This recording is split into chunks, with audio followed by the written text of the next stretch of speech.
தந்தையர்களே, தாய்மார்களே, உங்கள் அனைவருக்கும் என்னுடைய இறை ஆசிரும் நம்முடைய பங்கின் பாதுகாவலி புனித குழந்தை திரேசாளினுடைய அரவணைப்பும் எப்பொழுதும் உங்களோடு குடும்பத்தோடு இருக்க வேண்டும் என்று செபித்து இன்றைய நாளினுடைய கருப்பொருளுக்குள்ளே நுழைய ஆசைப்படுகிறேன். கென்சுகி என்கின்ற ஒரு கன்செப்ட் ஒன்று இருக்கின்றது. சில பேர் கேள்விப்பட்டிருப்பீங்க. கென்சுகி என்பது embracing our brokenness, our wounds. இது ஜப்பான் நாட்டில் அவர்களுடைய கலாச்சாரத்தில் 15ஆம் நூற்றாண்டில் ஆரம்பிக்கப்பட்ட ஒரு கோட்பாடு. 15ஆம் நூற்றாண்டில், இலங்கையில் இல்லை, ஜப்பான் நாட்டில். இந்த கென்சுகியினுடைய அதை தமிழில் நாங்கள் டிரான்ஸ்லேட் பண்ணோம்னா கோல்டன் ஜாயினிங், தங்கத்தோடு ஒன்றிணைப்பது. தங்கத்தோடு ஒன்றிணைப்பது என்றால் என்ன? இந்த 15ஆம் நூற்றாண்டில் ஜப்பான் நாட்டில் வாழ்ந்து வந்த ஒரு மிகப்பெரிய ஒரு இராணுவ அதிகாரி அவர்களுடைய கலாச்சாரத்தின் அடிப்படையில் அவர்கள் முன்னோர்கள் பயன்படுத்திய பொருட்களை தங்களுடைய வீடுகளிலே பேணி பாதுகாப்பார்கள். ஏனென்றால் அந்த பொருட்களின் ஊடாக தங்களுடைய மூதாதையர்கள் இன்னும் வாழ்கிறார்கள் என்ற நம்பிக்கை அந்த நாட்டினுடைய மக்களிடையே காணப்பட்டது. அப்படியாக இந்த இராணுவ தளபதி தன்னுடைய முன்னோர்கள் பயன்படுத்திய சாதாரண ஒரு டீ கப், தேநீர் அருந்துகின்ற ஒரு டீ கப்பை மிகவும் பக்குவமாக பாதுகாத்து வந்தார். ஒரு நாள் அந்த டீ கப் எதர்ச்சியாக உடைந்து விடுகிறது. மனமுடைந்து போகிறார், வருந்துகிறார். எப்படியாவது இந்த டீ கப்பை மறுபடியும் பழைய நிலைமைக்கு கொண்டு வர வேண்டும் என்று சொல்லி அந்த டீ கப் எங்கே உருவாக்கப்பட்டதோ அந்த நாட்டுக்கு அனுப்பி சொல்கிறார், இந்த டீ கப்பை பழைய மாதிரிக்கு ஒட்டி தாருங்கள், இது எனக்கு ஒரு பொக்கிஷம், என்னுடைய மூதாதையர்கள் பயன்படுத்திய ஒரு பொக்கிஷம். மறுபடியும் அந்த டீ கப் அவருக்கு கொடுக்கப்படுகிறது. ஆனால் அவர் சாட்டிஸ்ஃபை இல்லை, அவர் திருப்தி அடையலை. பிறகு என்ன செய்கிறார்? இந்த ஜப்பான் நாட்டில் இருக்கின்ற அனைத்து கலைஞர்களையும் கூப்பிடுகிறார். கூப்பிட்டு சொல்கிறார், நான் உங்களுக்கு எவ்வளவு பணம் வேண்டும்னாலும் தாரேன், எனக்கு இந்த டீ கப்பை மறுபடியும் பழைய மாதிரிக்கு ஒட்டி தர வேண்டும் என்று சொல்லி. ஒரு கலைஞர் முன் வருகிறார். அவர் முன் அந்த கப்பை வாங்கி கொண்டு போய் தங்கத்தை எடுத்து கொண்டு தங்கத்தினால் அந்த உடைந்த பாகங்களை ஒன்று சேர்த்து ஒட்டி அந்த டீ கப்பை மறுபடியும் அந்த இராணுவ தளபதிக்கு கொடுக்கிறார். அதை பார்த்த அந்த இராணுவ தளபதி வியப்படைகிறார். என்று அவருக்கும் தெரியும் அது சாதாரண டீ கப், ஆனாலும் தன்னுடைய மூதாதையர்கள் பயன்படுத்தியதனால் அது பொக்கிஷம். ஆனால் இன்று அந்த டீ கப்போடு தங்கம் சேர்க்கப்பட்டதினால் அதனுடைய பெறுமதி மேலும் மேலும் அதிகரித்தது.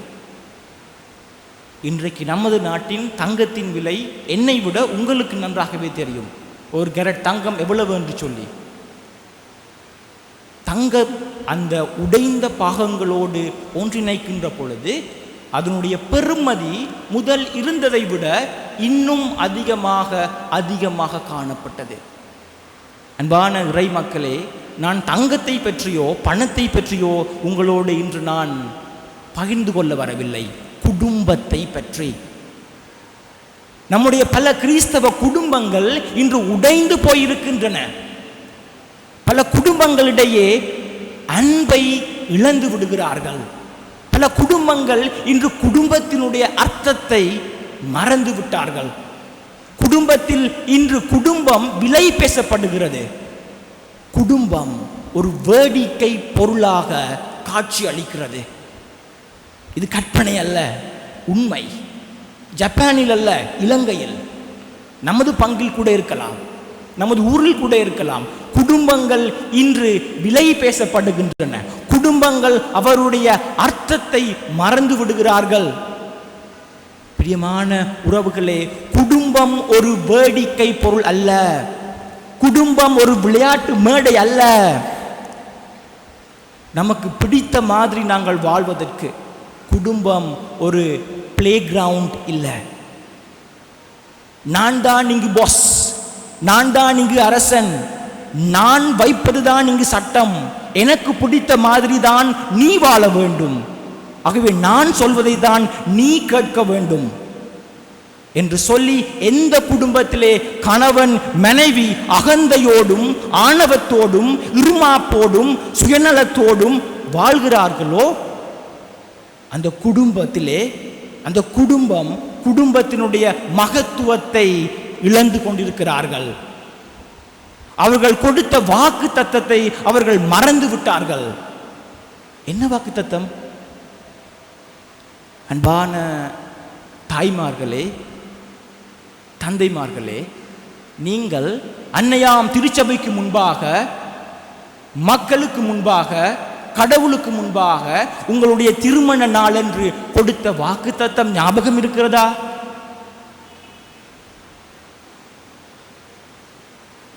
யாருக்கு ஞாபகம் இருக்கிறது?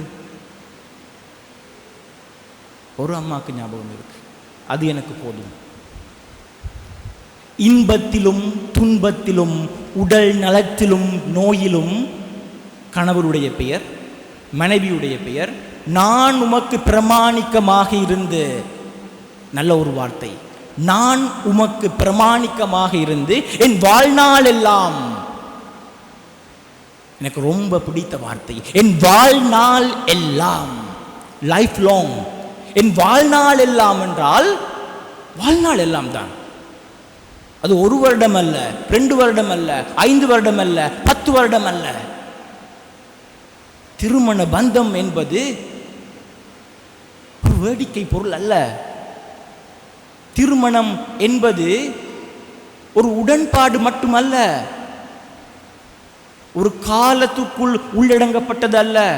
5 மாதங்களுக்கு பிறகு, 10 மாதங்களுக்கு பிறகு, 1 வருடங்களுக்கு பிறகு எனக்கும் உங்களுக்கும் நமது 2 பேருக்கும் இடையில நாங்கள் வாழ முடியாது, ஆகவே நீங்க உங்களோட பாதையில் போங்க, நான் என்னுடைய பாதையில் போறேன், பிள்ளையுடைய பாதையில் போகட்டும்.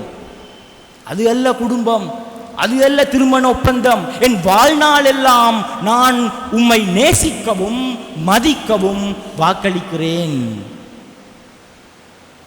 குடும்பம் என்பது இறைவன் வாழும் இல்லம். பிள்ளை செல்வம் என்பது இறைவனால் கொடுக்கப்படுகின்ற ஆசீர்வாதம். அன்பான பிள்ளைகளே, இன்றைய முதலாவது வாசகத்திலே நீங்கள் ஆழமாக செவி கொடுத்தீர்கள் என்றால், முதல் வாசகம் சீராக் நூலில் 3ஆம் அதிகாரம் 8வது வார்த்தை இவ்வாறு சொல்கிறது: குழந்தாய், உன் தந்தையின் முதுமையில் அவருக்கு உதவு, அவரது வாழ்நாள் எல்லாம் அவர் உள்ளத்தை புண்படுத்தாதே. வாழ்நாள் எல்லாம் அவருடைய உள்ளத்தை புண்படுத்தாதே. அன்பான பிள்ளைகளே, உங்களது பெற்றோர்கள் உங்களுக்காகத்தான் பல கஷ்டங்கள், துன்பங்கள், வேதனைகள், கடன் சுமைகள் இவை எல்லாவற்றையுமே தாங்கிக் கொள்கிறார்கள்.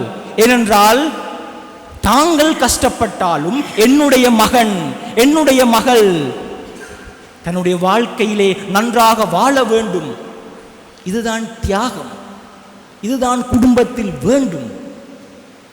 ஆனால் இன்று எத்தனை பிள்ளைகள், நான் உங்களை சொல்லவில்லை, இன்று எத்தனை பிள்ளைகள், இளம் பிள்ளைகள் தங்களுடைய தாய் தந்தையர்களை, தங்களை வளர்த்தவர்களை தாங்கள் வளர்ந்த பின்பாடு, தாங்கள் நலநிலைக்கு வந்த பின்பாடு தங்களது பெற்றோர்களை மறந்து வாழ்கிறார்கள். இந்த 12வது வார்த்தை மிக அழகாக சொல்கிறது: குழந்தாய், உன் தந்தையின் முதுமையில் அவருக்கு உதவி செய். வேற ஒன்றும் செய்ய வேண்டாம். நீங்க பணம் கொடுக்க வேண்டாம், சொத்து கொடுக்க வேண்டாம், வாகனங்கள் கொடுக்க வேண்டாம். உன் தந்தையின் முதுமையில் நீ அவருக்கு உதவி செய். அவரது வாழ்நாள் எல்லாம் அவர் உள்ளத்தை புண்படுத்தாதே.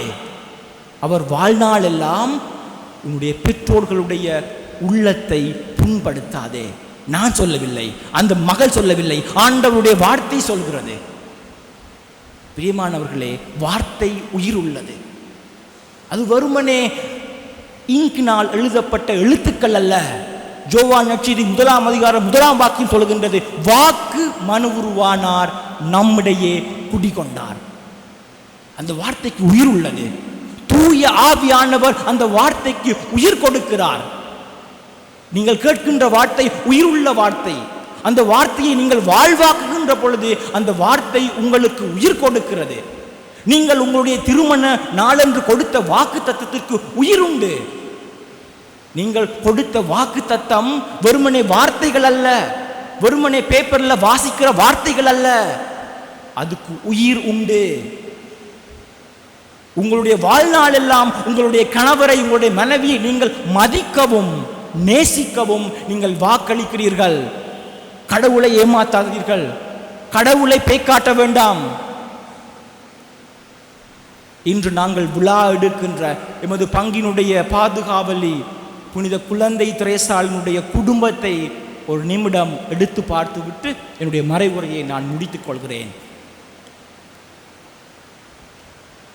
பெற்றோர்களாகிய திரு லூயிஸ் மற்றும் செலி மார்ட்டின் அவர்களுக்கு நம்முடைய பங்கினுடைய பாதுகாவலி குழந்தையாக பிறக்கிறாள்.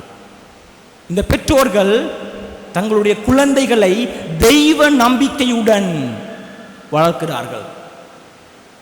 மறக்க வேண்டாம், தெய்வ நம்பிக்கையுடன் தங்கள் குடும்பத்தில் கடவுள் அன்பை முதன்மையாக கொண்டு வாழ்ந்தார்கள்.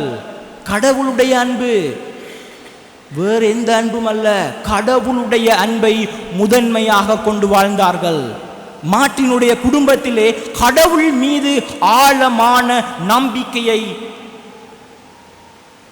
வளர்த்து வந்தார்கள். கடவுள் மீது ஆழமான நம்பிக்கை.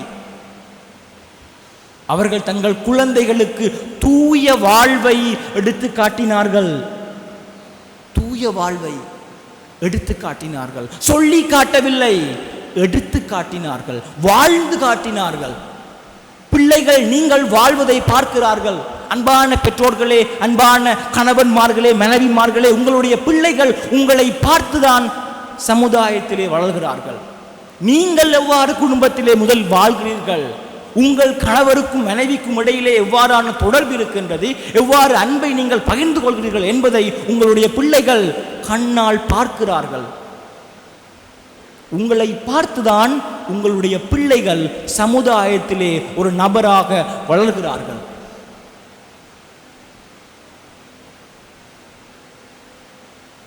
நம்முடைய பங்கின் பாதுகாவலினுடைய குடும்பத்திலே பெற்றோர்கள் தங்களுடைய குழந்தைகளுடைய கல்வி, நற்குணம் மற்றும் தெய்வ நம்பிக்கையை அதிகமாக கொடுத்தார்கள். கல்வி, தெய்வ நம்பிக்கையை அதிகமாக கொடுத்தார்கள். அவர்களுடைய குடும்ப வாழ்வு மிகவும் எளிமையானது, மிகவும் எளிமையான வாழ்வு. பணம் இருந்தது, செல்வம் இருந்தது, தேவையான வசதிக்கு எல்லாமே இருந்தது. ஆனாலும் அவர்கள் எளிமையாக வாழ்ந்தார்கள். என்னுடைய உங்களுடைய குடும்பம் இன்றைக்கு எப்படி வாழ்கின்றோம் நாம் குடும்பத்திலே? இன்றைய நற்செய்தியிலே நாங்கள் பார்த்தோம் இயேசுவினுடைய குடும்பம்.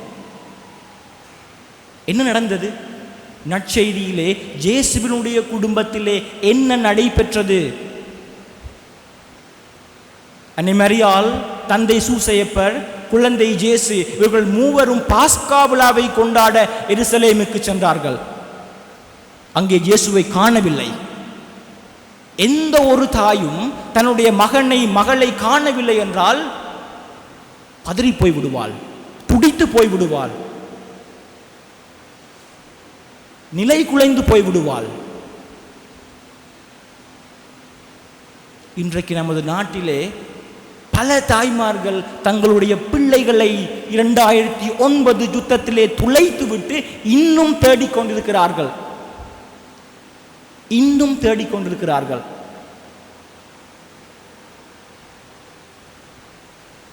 என்னுடைய குடும்பத்தில் மட்டுமல்ல, உங்களுடைய குடும்பத்தில் மட்டுமல்ல, இயேசுவினுடைய குடும்பத்திலும் பல பிரச்சனைகள் ஏற்பட்டன, பல மனக்கசப்புகள் ஏற்பட்டன.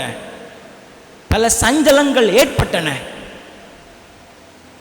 ஒரு பக்கத்திலே அன்னை மரியாள் 10 மாதம் சுமந்து பெற்றெடுத்த மகன் ஊர் சமுதாயம் ஏளனம் செய்ய திருமணத்திற்கு முன்பே இவள் கருத்தரித்திருக்கிறாள் என்று அவளை பொய் சொல்லி அன்னை மரியாளை ஏளனம் செய்தும் ஆண்டவருடைய வார்த்தைக்கு கீழ்ப்படிந்து தூய ஆவியானவருடைய துணையினால் கருத்தரித்து பெற்றெடுத்த மகன் இன்றைக்கு இப்படி சொல்கிறார், ஏன் என்னை தேடினீர்கள்? இன்னொரு பக்கம் தந்தை சூசை, மக்கள் சொன்னார்கள், திருமணத்திற்கு முன்பாக நான் அன்னை மரியாளுடைய குடும்பத்தை பற்றி உங்களோடு கதைக்கிறேன். உன்னுடைய மனைவி கருத்தரித்திருக்கிறாள் திருமணத்திற்கு முன்பாக.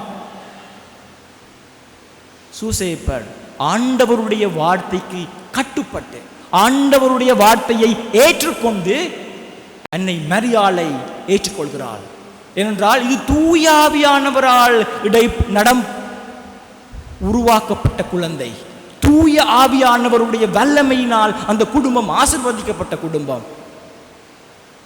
இவ்வாறான கஷ்டங்களை வேதனைகளுக்கு மத்தியிலும் பெற்றெடுத்த இந்த மகன், தன்னுடைய மகன் இயேசு கிறிஸ்து, இன்று அம்மாவையும் அப்பாவையும் பார்த்து சொல்கிறார், ஏன் என்னை தேடினீர்கள்? நான் தந்தையின் அலுவல்களில் ஈடுபட்டு கொண்டிருப்பேன் என்பது உங்களுக்கு தெரியாதா? பிரியமானவர்களே, ஒரு சாதாரண ஒரு தாயாக, சாதாரண ஒரு தகப்பனாக அன்னை மரியாள் சூசையப்பர் பல கஷ்டங்களை பட்டார்கள், பல வேதனைகளை பட்டார்கள், பல மனக்கசப்புகளை பட்டார்கள். ஆனால் அவர்கள் ஆண்டவருடைய வார்த்தைக்கு கீழ்ப்படிந்தார்கள். ஆண்டவருடைய விசுவாசத்திலே வேரூன்றி வளர்ந்தார்கள். அவர்கள் ஆண்டவரை விட்டு ஓடி போகவில்லை, வேற்று மதங்களுக்கு போகவில்லை, வேறு தெய்வங்களை நோக்கி போகவில்லை. ஆண்டவரை ஆழமாக விசுவாசித்தபடியினால் இயேசுவினுடைய குடும்பம் துன்பத்திற்குள்ளும் வேதனைக்குள்ளும் இறை நம்பிக்கையில் தழைத்து வாழ்கின்ற குடும்பமாக, நமக்கு திருக்குடும்பமாக முன்னுதாரணமாக இருக்கின்றார்கள். இறைவனுடைய திட்டத்தை ஏற்றுக்கொண்டு அவருடைய பிள்ளைகளாக வாழ்வதுதான் திருக்குடும்பம். நம்முடைய குடும்பத்தை இன்றைய நவநாளிலே நம்முடைய பங்கினுடைய பாதுகாவல் இடத்திலே ஒப்பு கொடுத்து நம்முடைய பிள்ளைகள், நம்முடைய பேர பிள்ளைகள், உடைந்து போயிருக்கின்ற குடும்பங்கள், வேதனைக்குள்ளே வாழ்கின்ற குடும்பங்கள், பிரிந்து போயிருக்கின்ற குடும்பங்கள் ஒன்று சேர வேண்டும் என்று சொல்லி நாம் இறைவனிடத்திலே, நற்கருணை ஆண்டவரிடத்திலே உருக்கமாக மன்றாடுவோம். கூடி செபிக்கின்ற குடும்பம் எப்பொழுதுமே செழித்து வாழும். நாங்கள் செபிக்கின்ற குடும்பமாக, அன்பு செய்கின்ற குடும்பமாக, ஏற்றுக்கொள்கின்ற குடும்பமாக வாழ நம்முடைய பாதுகாவலினுடைய வரம் கேட்டு தொடரும் திருப்பலியிலே நம்பிக்கையோடு செபித்து மன்றாடுவோம். ஆமேன்.